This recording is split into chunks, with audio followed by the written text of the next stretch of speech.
নং সরোজ ইউনিয়ন কর্তৃক আজকের এই সহযোগী সমাবেশের সম্মানিত প্রধান অতিথি, গণমানুষের সংগঠন বাংলাদেশ জামাত ইসলামী লক্ষ্মীপুর জেলা শাখার সম্মানিত নায়েবে আমির এবং ইসলামী ছাত্র শিবিরের সম্মানিত অভিভাবক জনাব ইয়ার হাফিজুল্লাহ ভাই, বিশেষ মেহমান হিসেবে আছেন আমাদের সম্মানিত অভিভাবক আইনজীবী সমিতির সাবেক সম্মানিত জেলা সভাপতি জনাব অ্যাডভোকেট শাহাদাত স্যার, উপজেলা আমির জনাব মাওলানা আব্দুর রহিম সাহেব এবং অন্যান্য দায়িত্বশীল এবং সামনে উপস্থিত আগামী কান্ডারি সমৃদ্ধশালী প্রিয় তাওহীদি জনতা, আসসালামু আলাইকুম ওয়া রাহমাতুল্লাহি ওয়া বারাকাতুহু।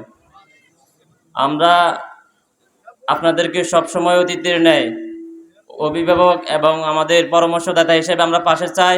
সামনে আপনারা আমাদেরকে সবসময় পরামর্শ দিবেন, আমাদের অভিভাবক হিসেবে কাজ করবেন। আপনারা যদি আমাদেরকে এই সাহসটুকু দেন তাহলে আমরা রামপুর উপজেলাতে এমন কোনো শিক্ষা প্রতিষ্ঠান থাকবে না যেখানে বাংলাদেশ ইসলামী ছাত্র শিবির থাকবে না। আর যখন যেখানে বাংলাদেশ ইসলামী ছাত্র শিবির থাকবে ওখানে কোনো মদ জুয়া কোনো খারাপ কাজ থাকবে না। সবাইকে আমার সালামা মোবারক জানিয়ে আমি আজকের আমার সংক্ষিপ্ত কথা এখানে শেষ করছি। আসসালামু আলাইকুম ওয়া রাহমাতুল্লাহি ওয়া বারাকাতুহু।